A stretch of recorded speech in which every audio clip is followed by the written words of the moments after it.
책 나는 기동답을 100% 받고 있다. 이 책에 177페이지 동행에 대한 부분 이렇게 계속해서 나가도록 그렇게 하겠습니다. 말씀을 드렸지만 동행의 방법에는 세 가지가 있다고 그랬어요. 첫 번째는 하나님보다 앞서가는 것. 그러나 이렇게 이걸 동행이라고 하는 사람은 한 사람도 없다는 것. 그리고 두 번째는 하나님과 보조를 맞춰서 주님 옆에서 동행하는 것. 그 방법이 있고, 세 번째 방법은 뒤쳐져서 주님의 뒤통수만 보고 가는, 주님의 뒤를 쫓아가는, 주님의 스토커가 되어서 쫓아가는 이러한 동행의 방법이 있다고 이렇게 말씀을 드렸습니다. 그 중에서 우리가 알고 있는 동행, 예수님과 옆에서 동행하는 건 성경에서 말하는 동행이 아니라고 말씀을 드렸지요. 성경에서 말하는 동행은 주님의 뒤에서 스토커가 되어서 주님의 뒤를 절절 쫓아다니는 것이 바로 동행이라고 이야기를 드렸습니다. 밑에 보면, 책 밑에 보면 요한복음 10장 2절 4절을 보면 성경식 동행이 이렇게 나오고 있습니다. 한번 읽어봐 주시기 바랍니다. 10장 2절 시작. 문으로 들어가는 이가 양의 목자라. 자기 양을 다 내어놓은 후에 앞서가면 양들이 그의 음성을 아는 고로 따라오되. 네, 바로 요한복음 10장 4절에서는 이렇게 뒤에 쫓아가는 것이 성경에서 말하는 동행이지, 우리가 알고 있는 옆에서 나란히 이렇게 가는 것은 진정한 동행이 아니라고 이야기를 하고 있습니다. 여러분들의 기도와 은혜 가운데 무사히 잘 이렇게 네팔 선교를 마치고 돌아왔는데, 인도를 올 6월 달에 이렇게 다녀왔습니다. 인도와 네팔을 이렇게 좀 비교를 하면, 네팔은 인도의 지배를 받아서 독립을 한 나라예요. 그래서 네팔은 인도 영향을 많이 받고 있습니다. 지금도 인도를 통해서 모든 것들이 이루어지고 있어요. 때로는 어떤 분은 또 말을 하기를, 인도 총리가 실권을 잡고 있는데 내각제지요. 그런데 이 인도 총리를 세우고 또는 뭐 당선되고 당선되지 않고 이런 모든 것 좌우하는 그런 나라가 인도다, 이렇게 이야기할 정도입니다. 그래서 네팔의 동쪽은 어디냐면 인도 국경이에요. 인도 국경을 가면 인도풍하고 똑같아요. 생긴 것도 인도인처럼 생긴 사람들이 많아요. 네팔 사람들은 한국 사람하고 가장 근접하게 생겼대요. 그래서 국제결혼을 할 때 가장 선호하는 나라가, 그 전에 들었던 것은 네팔, 이렇게 들은 적이 있습니다. 왜냐하면 여자들이 한국 사람, 남자들이 한국 사람하고 좀 비슷한 사람 원한다는 거예요. 외국 사람이지만. 그래서 그 네팔 사람들이 좀 많이 한국 사람들하고 이렇게 비슷하게 생겼는데, 네팔 사람들이 많이 유입이 됐어요. 그 사람들은 인도 사람들이 많이 유입이 됐는데, 그 사람들은 인도 사람들처럼 이렇게 생겼습니다. 그리고 일교차가 얼마나 큰지, 이 카트만두, 네팔의 수도가 카트만두거든요. 이 카트만두는 낮에는 한 23도, 4도 이렇게 올라가, 더워요. 그래서 반티만 입고 반팔티만 입고 이렇게 다녀도 전혀 춥지가 않습니다. 기온이 딱 맞아요. 근데 이제 아침 저녁으로는 우리나라 겨울 날씨 같아요. 쌀쌀합니다. 그래서 뭐 전기장판 이런 거 매트 퀴지 않고 자면 아마 추워서 잘 못 잘 것 같다 하는 이런 생각이 들어서 매트 가져오래서 가져갔는데, 거기 사람들은 매트도 안 하고 자요. 참 대단한 사람들입니다. 춥게 이렇게 아이들도 잘하고 또 어른들도 이렇게 춥게. 그리고 집을 그래도 카트만두나 이런 쪽으로는 괜찮은데, 집을 그래도 집처럼 짓고 이렇게 생활을 하는데, 저 산악지역, 이 남쪽으로다, 동쪽이 있죠. 인도 국경 이런 데로 가면요, 그 지역도 네팔은 거의 90%가 제가 보기엔 산 같아요. 인도 국경 지역 그쪽으로는 기온이 높습니다. 그래서 밤에는 카트만두는 춥지만 밤낮 없이 인도 국경 지역은, 인도도 지금 30도래요. 근데 그 정도 기온은 안 되더라도 밤에도 어쨌든 그 국경 지역은 에어컨을 틀고 자야 돼. 에어컨 틀고 이렇게 우리가 자고 그렇게 했습니다. 그런데 12시간 차를 타고 다시 카트만두로 오니까 갑자기 쪄져가지고 매트를 치고 자고, 이게 한 지역, 같은 나라지만 지역에 따라서 이렇게 온도 차이가 굉장히 많이 나는 것을 제가 경험을 했는데, 이 인도는 그래도 고속도로도 나름대로 고속도로 같지는 않지만 고속도로가 있고 그리고 기차가 있지만 네팔은 고속도로도 없어요. 다 산악 지역입니다. 그 동쪽 인도 국경 지역은 그쪽으로는 평야예요. 대평양. 거기는 막 몇 시간을 달려도 산이 나오지가 않아요. 인도가 그렇거든요. 근데 네팔도 인도 국경 지역은 그렇게 국경까지 갔거든요. 그 지역은 아주 대평원입니다. 그러나 거기서 이제 조금 거슬러 올라가면 그 다음부터 히말라야 산까지는 거의 다 산악이다 이렇게 보면 돼. 그래서 고속도로가 나지 않고 터널이 없어요. 그러니까 터널이 우리나라는 웬만한 산들 뭐 태백산맥이라 할지라도 다 뚫어버리잖아요. 터널로 뚫어서 직선으로 가는데 거기는 옛날 우리 멀티고개라고 하죠. 그 이렇게 굽이굽이 돌아서 가는 것처럼 다랑이 눈처럼 그렇게 다랑이 밭처럼 그렇게 굽이굽이 산을 넘어서 가게 되는데 그 인도 국경에서 그 카트만두까지 우리가 집차를 빌려서 이렇게 9인승 집차를 빌려서 7명이 이렇게 이동을 같이 했는데 집차를 빌려서 물론 가정에서 이제 점심도 먹고 식사도 하고 잠깐 휴식도 취하고 이렇게 했지만 13시간 가까이 걸렸어요. 그러니까 차를 타고 간 시간만 제가 보기에는 12시간 가까이 차를 타지 않았나. 우리나라로 가게 되면 제가 보기에는 고속도로 직선으로 뚫으면 한 3시간 거리 되지 않았을까 이렇게 드는데 거기는 워낙 뭐 비포장도로 그것도 차도 비포장도로지만 2차선이 없어요. 거의 2차선은 카트만두랑 길 넓은 이런 그런 데만 그 인도 국경지 거기만 있지 나머지 다 1차입니다. 1차선 비포장에다. 그러니 뭐 속도가 나겠어요. 천천히 이렇게 갈 수밖에 없는데 어쨌든 우리나라에서는 여기서 부산 대전 간다 그러면 2시간 걸리거든요. 그렇게 먼데 어떻게 가 이렇게 생각하잖아요. 근데 거기는 차를 타면 보통 3시간입니다. 얼마나 가야 됩니까? 거기 이제 거기서 우리를 가이드 하시는 목사님, 인도하시는 목사님, 어비나스 목사님이라는 그분 이렇게 물어보면은 한 2시간 가나요? 1시간 가나요? 이렇게 얘기해요. 거기서 말하는 1시간은 3시간입니다. 2시간 가면 5시간 이렇게 가는 거예요. 끝이 없이 갑니다. 1시간 간다고 했는데 끝이 없이 가요. 차를 타면 그냥 한 2-3시간, 3시간은 4시간 기본이에요. 그러니까 한 곳에서 예배 드리기 위해서 가는데 3시간. 차를 타고 걸어서가 아니에요. 거기서 차 타고 예배를 드리고 그 다음에 다시 복귀해서 다른 지역으로 이동하는데 3-4시간. 그러니까 거의 하루 종일 차를 타고 이동하다시피 하는 거예요. 포장이 되지 않기 때문에 어느 도로를 가더라도 먼지가 말도 못합니다.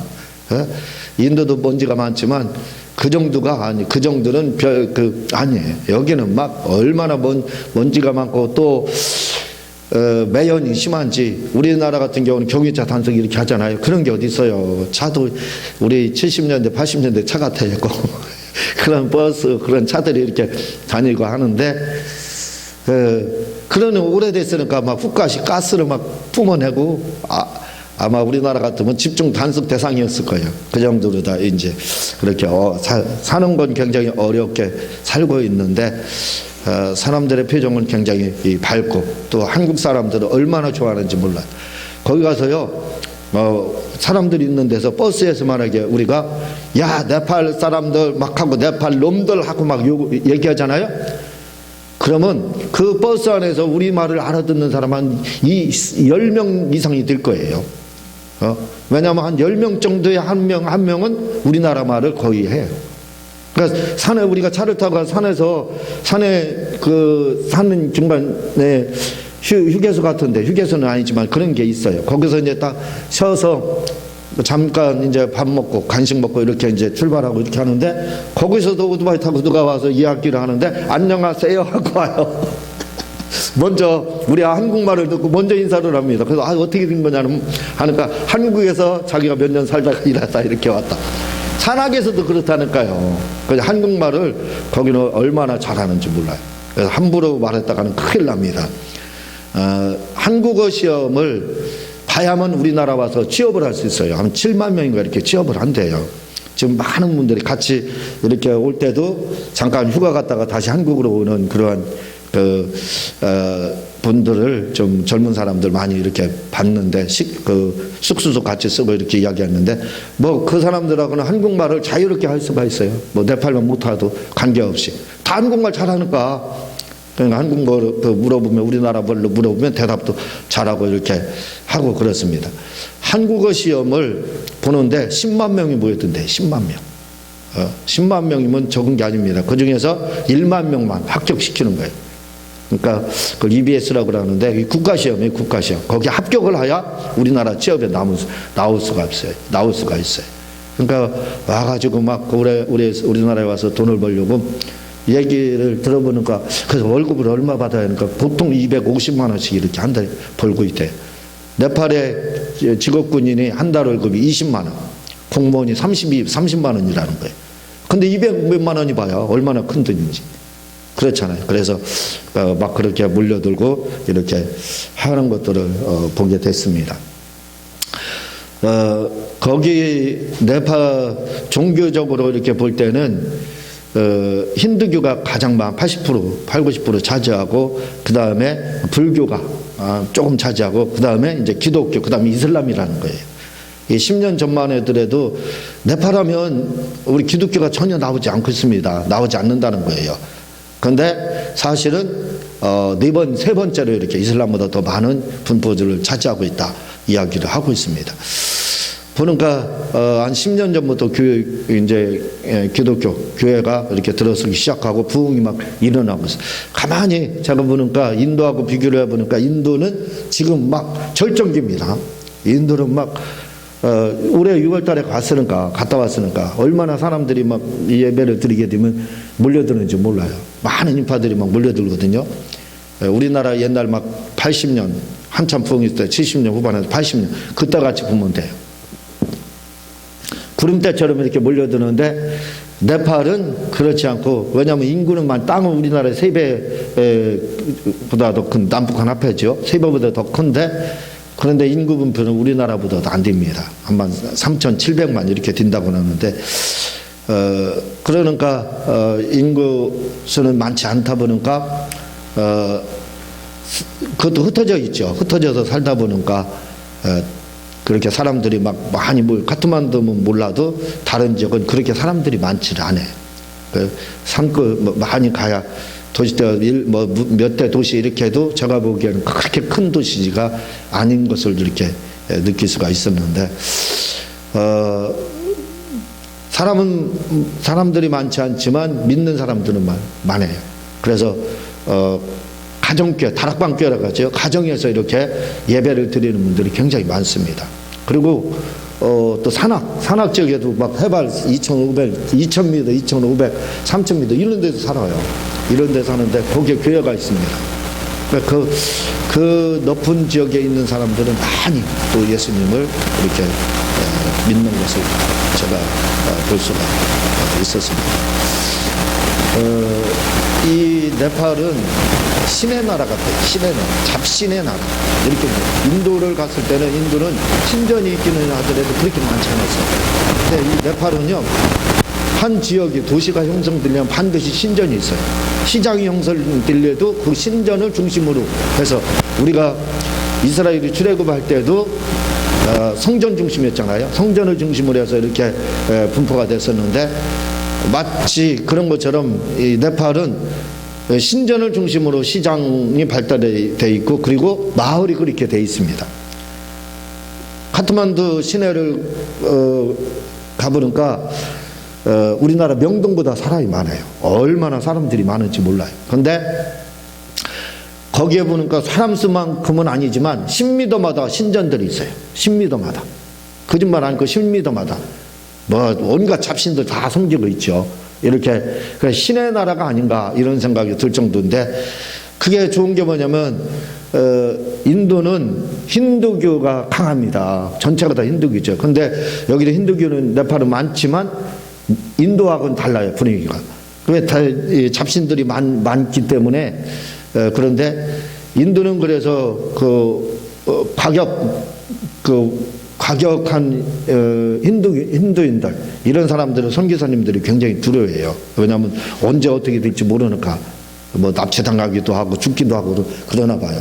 근데 이 네팔은 워낙 다양한 신들이 많기 때문에 기독교도 그 중에 하나로 취급을 하는 것 같아요. 그래서 제가 보기에는 거기서는 네팔에서는 자유롭게 복음을 전해도 우리 외국인들은 전하면 안 된다는 거, 법적으로 금지되어 있대요. 근데 자국민들은 괜찮죠. 이렇게 복음을 전해드려도 거부감이 없어요. 왜냐하면 많은 신들 중에 하나 기독교 그렇게 받아들이는 것 같아요. 그러니까 오히려 복음 전하기가 용이하다 하는 생각을 이렇게 가질 수가 있었습니다.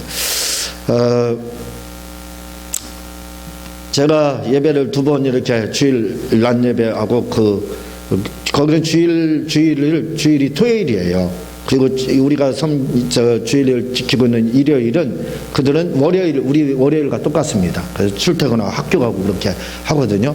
그래서 제가 주일날 토요일날이죠. 그리고 또 우리로 하면 주일이죠. 그날 2번 이렇게 설교하면서 예배를 인도를 좀 하고 왔습니다. 어쨌든 산이 너무 높기 때문에 산악을 가서 이렇게 이제 우리가 한 2시간을 걸어 올라가서 예배를 인도하는 거예요. 산을 차가 못 올라가서 2시간 그 높이를 올라가서 막 급경사인대로 산을 몇 개를 넘어서 이렇게 예배를 드리고 이렇게 했습니다. 전자제품을 보니까 삼성, LG 어쨌든 핸드폰은 다 삼성이고 또 가전제품은 삼성, LG 이렇게 꽉 잡고 있다. 다른 나라 제품들은 거의 보이지 않다. 또 현대차가 굉장히 많은 것을 보았고 또 목사님들은 나이가 젊어요. 25, 6, 7 이런 분들이 목사님이에요. 나이 많은 분은 46살 이분이 아이타 목사님이라고 같이 동역에 있던 목사님인데 그분도 46밖에 되지 않고 그러니까 지금 태동기라고 볼 수가 있어요. 태동기. 네팔은 기독교의 태동기. 앞으로 굉장히 많은 이렇게 복음이 들어가지 않을까 하는 생각을 이렇게 갖게 됐습니다. 음식을 제가 그 음식 때문에 고생을 굉장히 많이 했는데 거기는 참 식당 가기가 편해요. 왜냐하면 우리는 메뉴판이 막 복잡하다 한 30개 40개 되는 데도 있잖아요. 김밥집 가보세요. 메뉴판이 얼마나 많은지 뭘 시켜야 될지를 모를 정도로 많잖아요. 거기는 같은 데에서 먹나 산골에서 먹나 식당에서 먹나 메뉴가 똑같아요. 오직 음식 하나 그리고 반찬도 나오는 종류가 똑같아요. 어쩌면 그렇게 다르지 않고 똑같을까. 네? 그래가지고 좋은 것도 삼세판이라겠습니다. 여러분 똑같은 거 2번, 3번 먹을 수 있어요. 집에서 그 남편들이 반찬 밥 주정하고 그러잖아요. 아이들도 엄마 어제 먹은 거 또 올렸어 그러잖아요. 까다로운 사람은. 거기서 그런 소리 못합니다. 거기는 똑같아요. 음식이. 메뉴판이 필요 없어요. 메뉴판 자체가 없습니다. 카트만두에나 있지 나머지 지역은 카트만두 그 시내 그 지역이나 그 메뉴판이지 나머지는 음식이 똑같습니다. 밥도 똑같이 부르면 날아가는 모래알 같은 밥 그거에다 그리고 반찬도 딱 세 개 그들이 말하는 김치라는 것이 있는데 우리하고 차원이 다른 김치지요. 얼마나 또 짠지 우리 입맛에는 맞을 수가 없어요. 제가 고생을 좀 많이 했는데 그리고 주일날 예배를 인도하는 토요일이 아니라 토요일로 주일을 지키는데 거기 말고 주일날 예배를 인도하는 데서 예배를 인도하는가 또 한국 분들이 외국인이 처음 왔대요. 그 지역에.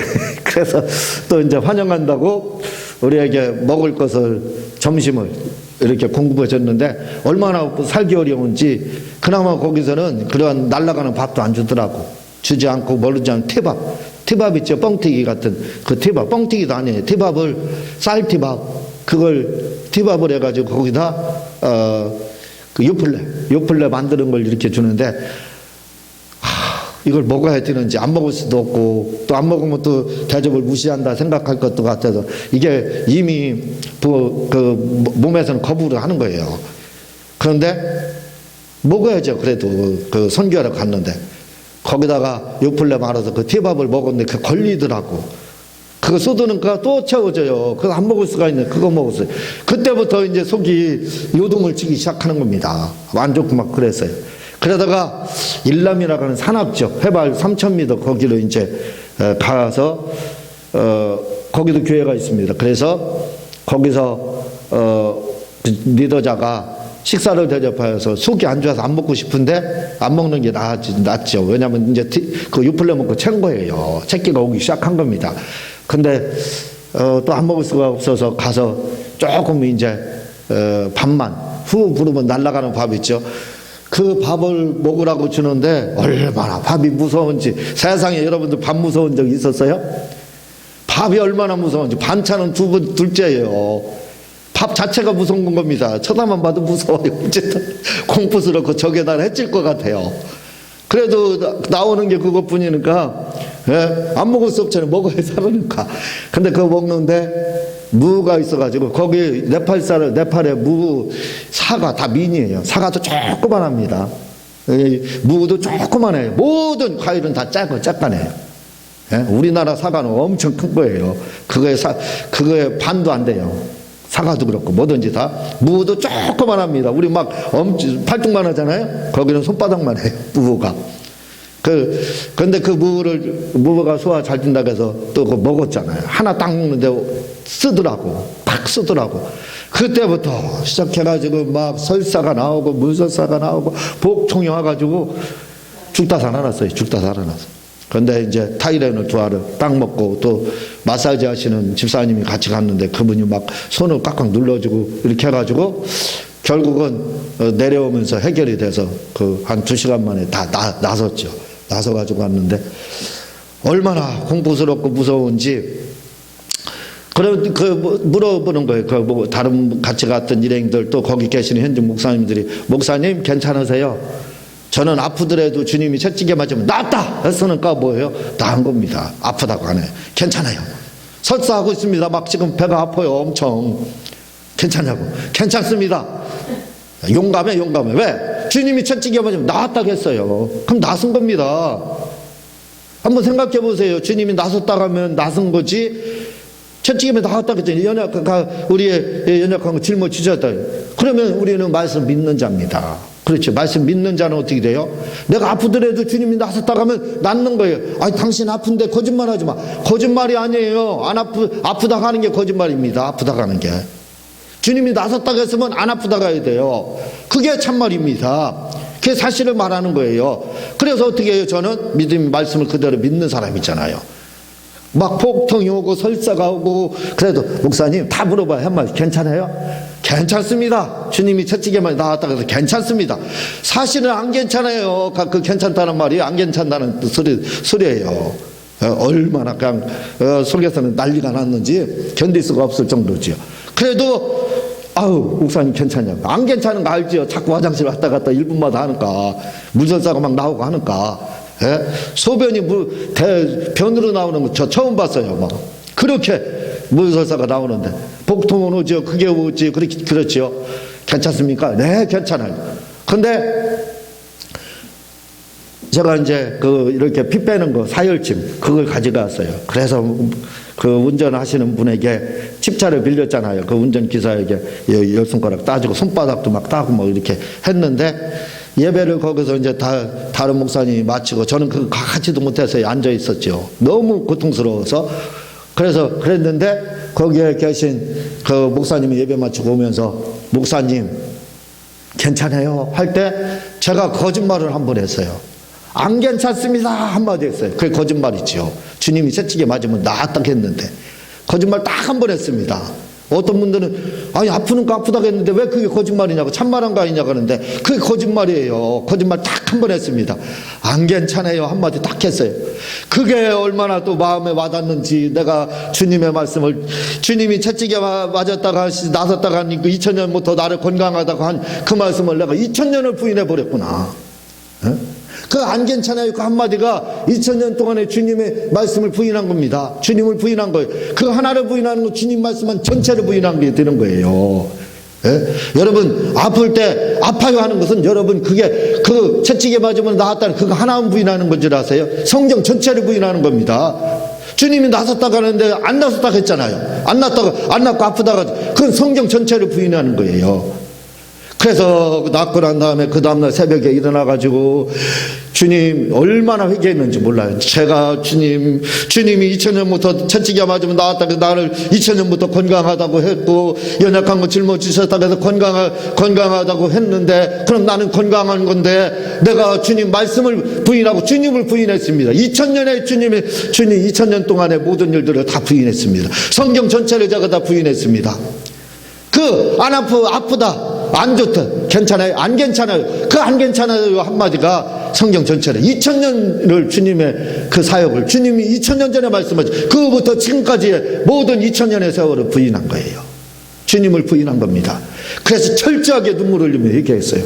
제가 주님을 이렇게 말 한마디로 주님을 이렇게 주님이 채찍임에 나왔다는 말씀과 모든 말씀을 제가 다 부인했습니다. 저를 용서해 달라고. 우리는 잘 생각해야 돼요. 주님이 나섰다고 하면 나선 겁니다. 그게 바로 동행이에요. 동행이. 말씀을 드렸잖아요. 함께 하심이라는 것은 주님 안에 있는 거고 주님 품에 있는 거. 동행이라는 건 뭐예요? 주님 옆에서 가는 거예요. 옆에서 가는데 어떻게 옆에서 가는 거라고요? 뒤쫓아가는 겁니다. 뒤쫓아가는 건 뭐예요? 주님이 하신 일을 그대로 우리가 밟아가는 거예요. 주님이 선한 일을 보이셔서 모범을 보이신 문제가 했으면 섬기는 모범 보여서 우리는 섬겨. 그게 동행이에요. 뒤통수 보는 겁니다.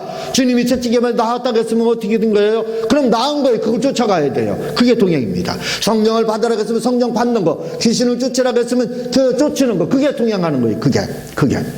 근데 그 동행을 제가 부인했지 않습니까? 괜찮아요 하니까 괜찮지 않아요. 그 한마디가 뭐예요? 성경 전체를 부인한 겁니다. 동행을 부인한 거예요. 제가 거짓말을 한 겁니다. 하나님을 무시한 거예요. 말씀을 제가 초과를 한 겁니다. 제가 그 순간에 이단이 된 거예요. 이단이. 더 나아가서는요 사탄이 된 겁니다. 여러분들 어떻게 생각하세요? 여러분들은 그렇게 생각하지 않죠. 주님이 나섰다고 하면 나선 겁니다. 근데 안 괜찮아요. 괜찮아라고 물어봤을 때 단 한마디가 제가 사탄이 된 거예요. 사탄이. 제가 이단이 된 겁니다. 주님의 말씀을 부인하는. 그게 얼마나 가슴이 아팠는지. 제가 새벽에 저는 거기서 평균 3시간을 잤어요. 그리고 나머지 10시간 막 7시간을 기도했어요. 그날도 일찍 일어나서 그것 때문에 얼마나 회개하며 기도했는지 몰라요. 여러분들은 그런 게 부인하고 나서도 주님 그리고 베드로처럼 부인하고 나서도 아무런 가책도 없지요. 주님이 채찍에 맞으면 나았다 그러는데 안 나왔어요. 아파요. 안 좋아요. 그 말을 하면서 양심의 가책 받아본 적 있습니까? 그게 바로 사단이 되는 거고 이단이 되는 거예요. 주님의 말씀을 부인하는 거예요. 주님이 나섰다 가면 아프다는 말을 하지 말아야죠. 나섰다 가야 되는 겁니다. 아프더라도. 그게 참말을 하는 거고 그게 주님의 뒤통수를 바라보고 가는 동행을 하는 거고 그게 우리가 주님의 말씀을 그대로 믿는 겁니다. 우리는 말로 다 너무 많은 죄를 짓고 있어요. 앞으로는 여러분 아프더라도 할지라도 주님이 채찍에만 나았다는 병이 있다 할지라도 절대로 그 말을 인정해야 됩니다. 절대로 안 좋아요, 안 괜찮아요, 아파요 그런 말 하지 마세요. 그런 말 하지 마시고 성경을 그 말은 주님을 부인하는 거고 주님이 십자가 지어서 채찍에 맞아 나오면 십자가 그거 자체를 부인하는 거예요. 그러지 마시기를 바랍니다. 우리는 예수님이 말씀하면 그대로 뒤통수를 쫓아가자. 그게 바로 동행입니다. 그런 동행을 하시기를 주님의 이름으로 부탁을 드립니다. 이 시간 우리 주여 3번 하고 통성으로 기도하는 시간 갖도록 하겠습니다. 주여